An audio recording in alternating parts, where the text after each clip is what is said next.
Hello everyone, welcome to my new blog. আজকে আমি একটা গাজরের হালুয়া দেখাচ্ছি। জীবনে প্রথম বানাচ্ছি। গাজর গ্রেট করে নিচ্ছি। প্রথমে অনেক ধুয়ে নিয়েছিলাম সুন্দর করে।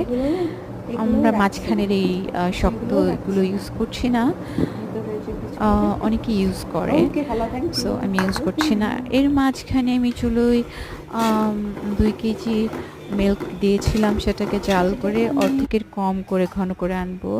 এখন দিচ্ছি ঘি 2 চামচ।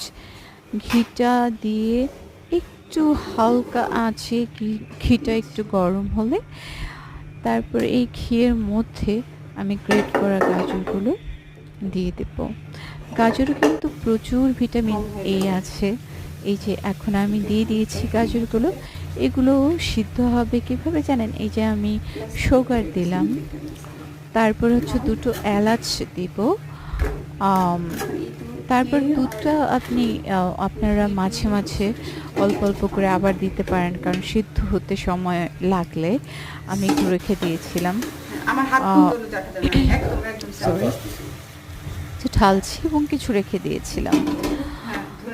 সুন্দর একটা ফ্লেভার আসবে এবং এই কোনো পানি লাগবে না। এই উপকরণগুলো দিয়ে, আই মিন চিনি থেকে পানি ছাড়বে, মিল্ক আর গাজর থেকে একটু ওয়াটার ছাড়বে, সব কিছু মিলে এটা সিদ্ধ হবে। তারপরে পরিমাণ মতো সুগার দিয়ে দিচ্ছি। আপনারা চাইলে একটু মিষ্টি করতে পারেন বেশি, আবার মিষ্টি কমও করতে পারেন বেশি। আমরা একটু কম মিষ্টি খাই, তার জন্য একটু কমই দিচ্ছি। তারপরে অনেক মনে হচ্ছে। এখন ভালো করে এটাকে নেড়ে চেড়ে ইভেনলি, আমার ফ্রাই প্যানটা ছোটো হয়ে গিয়েছিল, মাঝখানে আমি এটাকে আবার পাল্টে একটু বড়টাতে নিয়েছিলাম।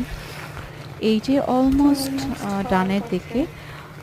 হ্যাঁ, তারপর এই আমি নানান রকমের কয়েক রকমের নাটস রেখেছিলাম। এই বাদাম, এখানে আছে পেস্তা বাদাম, কাঠবাদাম আর হচ্ছে কিশমিশ, কাজু ছিল বোধহয়, এগুলো দিয়ে দিলাম। এই যে এখন এই ঘিটা ছেড়ে দিচ্ছে, তার মানে হচ্ছে ইটস ডান। হ্যাঁ, এখন আমি একটা ট্রেটা সুন্দর করে একটু ঘি দিয়ে প্রিপেয়ার করে নিচ্ছি। এইটার মধ্যে আমি আমার গাজরগুলোকে ঢেলে নিব সুন্দর করে, ইভেনলি এটাকে স্ট্রেট করে, হালকা একটু ড্রাই কিশমিশ অথবা কাঠবাদামের গুঁড়ো দিতে পারেন। তারপর সুন্দর করে সার্ভ করবেন। তারপর ঠান্ডা হলে ফ্রিজ আপ করে রেখে পরে স্লাইস করে খেতে পারেন। অল দ্য বেস্ট, সবাই অনেক ভালো থাকবেন, বি হেলদি, গুড ফুড।